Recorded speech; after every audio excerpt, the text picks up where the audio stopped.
Guys এনেকুৱা feel হৈ আছে যেন মই চেৰাপুঞ্জীত আছোঁ বৰ্তমান। মানে এই 2 মিনিটৰ 3 মিনিটৰ মূৰে মূৰে বৰষুণ আহি আছে, আকৌ এৰি আছে, আকৌ দি আছে। গোটেই ৰাতি বৰষুণ মাৰিছে, এতিয়া আকৌ দিছে। তো মানে কি ক'ম আৰু গাড়ী মটৰ খুব কম। ভাল লাগিছে যাত্ৰাটো কৰি। বেছি দূৰৰ যাত্ৰা নহয়, 3 কিলোমিটাৰ 4 কিলোমিটাৰৰ যাত্ৰা মোৰ, কিন্তু ভাল লাগিছে 3-4 কিলোমিটাৰ যাত্ৰা কৰি।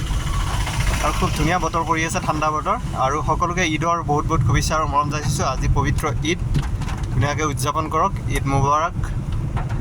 আৰু আজি ঈদ কাৰণে চাগে দোকান পোহৰ সিমান এটা খোলা নাই, আৰু অফিচ চফিচ বন্ধ আছে, গাড়ী চাড়ী নাই চাগে।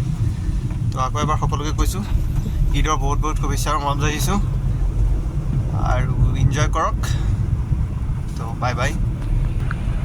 চাওক, এইফালে বৰষুণ দিছিলে, এইফালে বৰষুণ নাই, ৰাস্তাও শুকাই আছে। চিষ্টেমটো কি মানে আমাৰ ঘৰৰ ফালে নন ষ্টপ মাৰিয়ে আছে বৰষুণ।